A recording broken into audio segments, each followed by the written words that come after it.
31st, New Year's Eve, and we've never welcomed a new year more. We will get into that, of course. My name's Kim Jones. I'm in for Kay Adams, alongside Nate Burleson, Peter Schrager, and Kyle Brand. What's up, Kim? How you feeling? I'm so great, and it's time for the Lead Block. Let's get right to our own Tom Pelissero for the absolute latest news. Tom, the Bills have already guaranteed themselves a home game in the wild card round, and they got some more good news yesterday. Give us the details, Tom.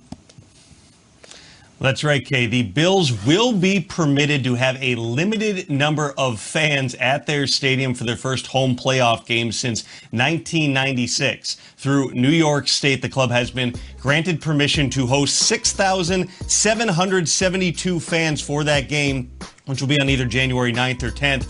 All of them will be required to obtain a negative COVID test through the NFL's testing partner, BioReference Laboratories, at a reduced cost. It's part of a pilot program for reopening New York businesses safely, according to Governor Andrew Cuomo, who will be one of those fans in attendance and testing negative for that game. Kim? Thanks so much, Tom. We'll check back with you later in the hour. I did see some of that conversation yesterday, Andrew Cuomo and the Pagulas, Kim and Terry Pagula, and he did say he's going to be there. So the governor will be in attendance among those several thousand people that are at least good news, right? It's great news. I mean, the Bills will have fans in the stands, but before we get to the wild... I'm sorry. I apologize. Before we get to the wild card round. Sure. Wild card round challenges me on December 31st. Let's get some sounds from Tua. Have you ever played in snow before, and what was that experience like? Because there could be some snow on Sunday. I've never played in snow. Yeah, I've seen snow. I've got to play with snow a little bit. That was in Alabama my freshman year. It was snowing there. They said it snows like every 4 years there, so I was lucky. Okay, so it's the biggest game of the Dolphins season, and it could be a first for Tua. Here's what is at stake for Miami. They win and they're in, but a loss means they need the Ravens, Browns, or Colts to lose, and those teams have pretty favorable matchups. So for the Bills, they can get the number 2 seed with a win or a Steelers loss, and that would mean 2 home games now with some fans, possibly in snow as well. And Tua has seen that just the once. So, guys, if you were the Bills, how would you approach Sunday's game, Nate? Playoff situations always confuse me, even when I was a player. Confusing. Schrager, I need that. I'll help you. That deep dive, man. This is about the Bills, and this is about the Bills doing what they've done all season and trying to recapture the momentum. You know, I'm not a big fan of a team saying, all right, we're close to the playoffs, we're good right here. It's like they have a good hand and like, we're just going to hold. No. You got to keep doing what you're doing. They have a young quarterback who's playing well, who's in the MVP conversation, a wide receiver who is putting his foot down, saying he's the best in the league, complimentary players, the defense play well. Sean McDermott, he's getting all of the praise that he deserves. So why put a screeching halt on that? No. Approach this game like you approach every single game this season. Because you're worried they might get hurt. It's dangerous. I'm not worried about them getting hurt. Okay. I feel like if they've been doing this so far this year, why in week 17 would you stop? I've never been a fan of that. I don't care what the fear may be. Just go out there and approach this just like every other week. Some teams are built to go from week 1 all the way to what they hope is a Super Bowl. This is one of those squads. Name an old guy on this team that really needs to rest. There isn't one. That's true. So for me, it's about Buffalo maintaining that momentum and playing everybody. Approach this just like every other game. All right, so I need to, because Nate, you're right. That's great at this table, but then why historically have coaches rested players going into week 17? There's a long history, and there's truly no right answer, because I've seen Wes Welker go down with an ACL injury in an absolutely meaningless week 17 game and set the Patriots off track. But I've also seen Jim Caldwell rest Peyton Manning for 2 games and then come out rusty in the divisional round. So I went back and I was like, what about Sean McDermott? What about him specifically? What do you got? Let's go week 17, 2015. Why? Sean McDermott was a defensive coordinator for the Panthers. Ron Rivera was the head coach. Panthers were 14-1, and you'd think they'd locked it up. They hadn't because the Cam out there. Cardinals were 13-2. Not only is Cam out there, they needed this win for number 1 seed. Cam played the whole game. Cam ran for 2 touchdowns. Cam was out there rushing the ball. McDermott put his foot to the pedal. Yeah. And yet, me personally, I would like to see Matt Barkley on Sunday. I know that sounds crazy. I know it sounds crazy. I just think The Chiefs are going to not only be resting their starters all this week, they'll be resting their starters all next week. Injuries could play such a big role in this AFC playoff picture. With no bye week up ahead, to get some rest for Josh Allen, to get some rest for some of these guys. We already know that Mason Rudolph's going to be playing for the Steelers. Right. We have to hope that the Browns take care of business and the home field won't even come to play. I think you watch the scoreboard a little bit, and I would love to see some Barkley in the second half and let Josh Allen at least rest a little bit and not be put in danger with the Miami Dolphins playing for their entire season on the line. Really going all out. Kyle Van Noy and Emmanuel Ogbah flying at Josh Allen's legs. No. I'm okay with Matt Barkley trying to get the win. And if he doesn't, he doesn't. Let's play whoever in the playoffs. Peter, that's very well reasoned. That's very prudent. I'm going with Nate.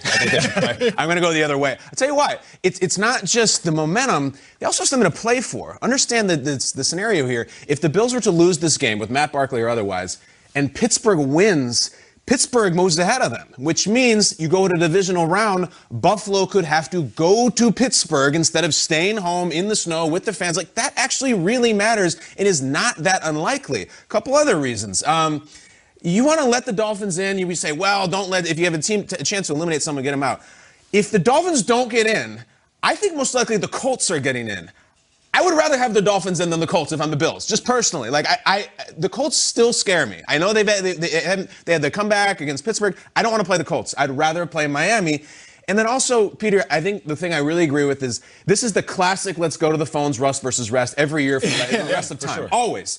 There isn't a right answer. It's a case-by-case basis. I think you have to look at the team, look at the coach, look at the mood that he sets and the culture. Sean McDermott ain't a quitter of all things. And I'm not saying he's quitting, but I don't see he's the team when the team's tapping out, you still squeeze. And let's face this.